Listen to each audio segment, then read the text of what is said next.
জয়গুরু। এখন আমার কাছে আছেন দামরাই, আশুলিয়ার কাছাকাছি দামরাই থানা সাভার। সেখানে রাজীব পিসাব আমার কাছে বসা, যিনি নূরে মদিনা দরবার শরীফের খাদেম। আজকে ওনার সাথে কথা বলতে এসে আমার একটা কথা মনে পড়ল। সূরা তওবার 28 নম্বর আয়াত বলল, হে বিশ্বাসীগণ, মুশরিকরা তো অপবিত্র। মুশরিকরা তো অপবিত্র আল্লাহ পাক বললেন।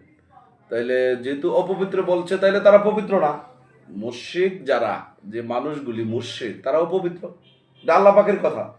তাহলে মুশরিকরা তো অপবিত্র। এই বছরের পর তারা যেন মাকামে মাহমুদা, মানে কাবার কাছে পাশে যেন, কাবার আশেপাশে যেন তারা না আসে। তাইলে মুশরিক যারা আছে তারা হজ্জে যাওয়ার জন্য আল্লাহ পাক নিষেধ করে দিয়েছে। তাইলে আমি আপনি যারা আছি, এত টাকা খরচ করে, জমি জামা বিক্রি করে, আমরা এত ত্যাগ তিতিক্ষা স্বীকার করে যখন হজে যাচ্ছি, তাইলে হজে যাওয়ার আগে এই আল্লাহ পাকের কথাটা আমার দেহের ভিতরে একটু চেক দ্বারা দেখা দরকার। কি কোন সাধু, আমার দেহের ভিতরে দেখার দরকার আমি মুশরিক যুক্ত আছে কিনা। যদি আমি মুশরিক হয়ে থাকি, তাইলে তো আমার আল্লাহর আদেশ অমান্য হচ্ছে।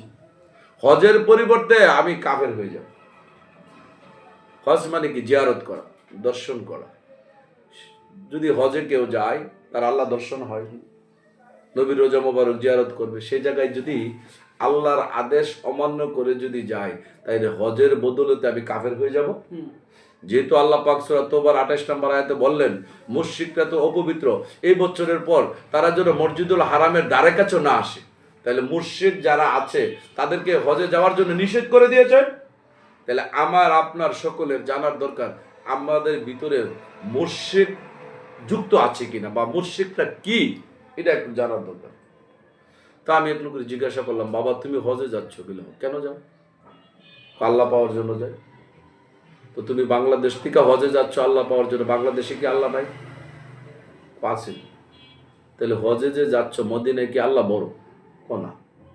তো বাংলাদেশের আল্লাহ যে, মদিনার আল্লাহ তাই তাই।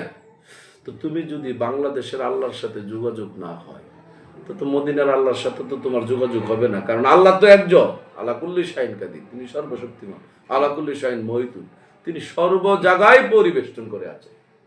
আল্লাহ পাক বললেন, আমি সর্ব জায়গায় বিত্ত, আমি সমস্ত দুনিয়াটা পরিবেষ্টন করে রেখেছি। পরিবেষ্টন কথার অর্থ কি গো?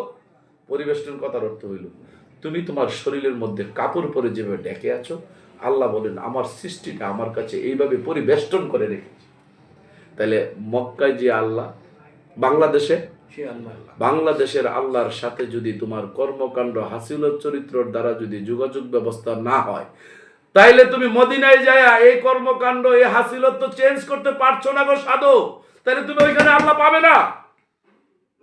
তুমি তোমার কর্মকাণ্ড দিয়ে যদি এই বাংলাদেশে থেকে যদি আল্লাহ দর্শন করতে পারো, তাইলে তুমি আনুষ্ঠানিকতা করে দেখাইতে পারো যে আমি আল্লাহ দর্শনে যাচ্ছি। যেহেতু আমি কাঁঠাল খেয়েছি, তারপরে না আপনার বাড়িতে কাঁঠাল খাইতে যাব? আমি জীবনে কোনোদিন কাঁঠাল খাইনি, কাঁঠাল চিনি নি। আপনার বাড়িতে যাওয়ার পরে যদি বড় কাঁঠালও আমার সামনে এনে দেন, আমি তো কাঁঠাল চিনি না, খাবো কিভাবে? তাইলে আল্লাহ পাক সূরা তওবার 28 নম্বর আয়াতে বললেন, হে ঈমানদারগণ, মুশরিকরা তো অপবিত্র, এই বছরের পর তারা যেন মসজিদের হারামের ধারে কাছে না আসে। তাহলে আমি আপনি সকলে আমাদের দেহের ভিতরে চেক দিয়ে দেখার দরকার, আমাদের ভিতরে মুশরিক আছে কিনা, বা আমি মুশরিকের দলভুক্ত আছে কিনা। যদি মুশরিক থাকি, মুর্শিদের দলভুক্ত থাকি, তাইলে হজ্জের পরিবর্তে আমি কাফের হয়ে যাব। তাহলে মুশরিকটা কি? মুশরিক কি? আল্লাহর সাথে যদি কাউকে শরীক করা হয়, এটাকে শিরক বলা হয়। কি গো? আল্লাহর কাছে যদি, আল্লাহর সাথে যদি তুমি এক আল্লাহ বাদ দিয়ে যদি আগুনকে আল্লাহ রূপে ভাবো, কোনো মূর্তিকে আল্লাহ রূপে ভাবো, তাহলে তুমি যদি সেখানে আল্লাহ বিশ্বাস করো, তাহলে তুমি শিরক। আল্লাহ তো বলছে শিরকের কথা, বলে মুশরিক। শিরক আর মুশরিক কাছাকাছি, কিন্তু মুশরিক শব্দটা তো আরেকটা। তাহলে মুশরিকরা কি, এটাকে জানার দরকার। দুনিয়ার জগতে যে যে কর্ম করে, কর্মের বিপরীতে তার একটা নাম থাকে।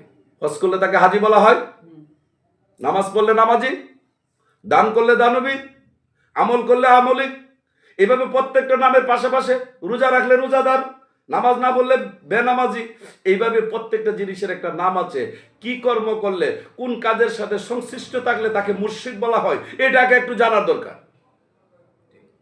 তা আমি ওই লোকটাকে জিজ্ঞাসা করেছিলাম, তুমি বাংলাদেশের আল্লাহ থইয়া মক্কার আল্লাহকে এত ভালোবাসো, আল্লাহ তো একটা, তুমি কি আল্লাহকে ছোট মনে করেছো নাকি? আল্লাহ একটা, তবে মক্কায় গেলে আল্লাহর সাথে দেখা পাবো। তাইলে মক্কায় আল্লাহ আরেকটা, এটা দেখা দেয়, আর বাংলাদেশের আল্লাহ দেখা দেয় না? তার কথা তো এরকম আসলো না।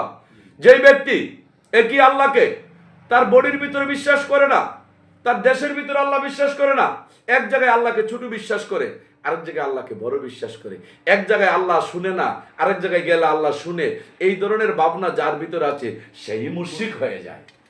সুতরাং তুমি এই মুশরিক অবস্থায় এই লক্ষ লক্ষ টাকা ব্যয় করে হজে গেলে তুমি কোনোদিন ফলপ্রসূ হবে না, বরঞ্চ এই আয়াতের তুমি আমল করলে না। কোরআনে আসছে সূরা হজের 51 নম্বর আয়াত, একটি আয়াতকে অস্বীকার করলে সে কাফের হওয়ার জন্য যথেষ্ট। সূরা মায়েদার মধ্যে আসছে কোরআন মাফিক যারা কথাবার্তা বলে না তারা জালেম ফাসিক কাফের। সূরা কাসাসের 88 নম্বর আয়াত খুলে দেখো, হে নবী তোমাকে বিধান স্বরূপ কোরআন দিয়েছি। কোরআন একটা সংবিধান। আল্লাহ বলে দিলেন সত্য এবং মিথ্যার পার্থক্যকারী হলো কোরআন। আল্লাহ বলে দিলেন সূরা মায়েদার 3 নম্বর আয়াত, আমি কোরআনকে পরিপূর্ণ করে দিয়েছি। হুদাল লিল নাস, সকল মানব জাতির জন্য কোরআন হেদায়েত। তাইলে সেই কোরআনের আয়াতে আসলো মুশরিক অবস্থায় কি হজে যায়ও না? তুমি মুশরিক পরীক্ষা নিরীক্ষা না করে মুশরিকের দলভুক্ত আছো কিনা, কি করলে মুশরিক হয়, কোন কর্মের দ্বারা মুশরিকের পরিণত হয়ে যায়, তুমি এই কথা জানলে না। তুমি যদি মুশরিক হয়ে থাকো আর যদি আল্লাহর আয়াত অমান্য করে হজে যাও, তা তো তুমি কাফের হয়ে বাড়িতে আসবে গো। তুমি যদি কাফের থেকে বাঁচতে চাও, তুমি যদি হজ্জের হাকিকত জানতে চাও, তুমি তোমার বাড়িতে বসে কামেল একজন গুরুর কাছে বায়াত হয়ে সেই হজ্জের হাকিকত জেনে নাও এবং মুশরিক শব্দের অর্থ বুঝে নাও। যদি যেদিন তুমি বুঝতে পারবে তুমি মুশরিক হয়েছো, এরপরের দিনই তো তুমি মুমিন হইতে পারবে। কি গো, আমার যদি জ্বর হয়, যখন বুঝতে পারলাম আমার শরীরে জ্বর, তাই তো আমি প্যারাসিটামল বড়ি খাবো। আমি যখন জ্বর চিনি না, বড়িও খাবো না। এই জ্বর তো একদিন আমার টাইফয়েড হয়ে যাবে, তারপর আমি মৃত্যুবরণ করবো। তুমি যেদিন জানতে পারবে তোমার গুরুর মাধ্যমে কোন কর্মে করলে মুশরিক হয়, হজ কাকে বলে, কিভাবে হজের আনুষ্ঠানিকতা তোমার গুরু যেদিন শিক্ষা দিবে, সেদিন তুমি মুশরিক থাকবে না। এই জন্য এই দুনিয়ার মানুষের কাছে আমার একটাই অকুল আবেদন থাকবে, একজন বিশ্বাস করে কামেল একজন গুরু মুর্শিদের কাছে যাও, যাই হজ্জের আনুষ্ঠানিকতা আগে বুঝো। হজ কাকে বলা হয়? হজের বাংলা হলো দর্শন করা। কি দর্শন করতে হয়, কোথায় গেলে দর্শন পাওয়া যায়, আল্লাহ কোথায় আছে, কিভাবে আছে, কি কর্ম করলে আল্লাহ পাওয়া যায়, সেই গুরুর কাছে যাইয়া গুরুর হাতটাই আল্লাহর হাত বিশ্বাস করে নাও, গুরুর চেহারাটা আল্লাহর চেহারা বিশ্বাস করো, গুরুর ভিতরে আল্লাহ বিশ্বাস করে ওই গুরুকে ডিলিট করে দিয়ে গুরুর ভিতরে আল্লাহটা বর্ত করে সেখানে বায়াত হয়ে একটি সাজদা দিয়ে ইবলিস থেকে পবিত্র হয়ে সে হজ্জের হাকিকত জেনে নাও, তাই তোমার সফল হয়ে যাবে। জয় গুরু, জয় হোক বিশ্ব মানবতা।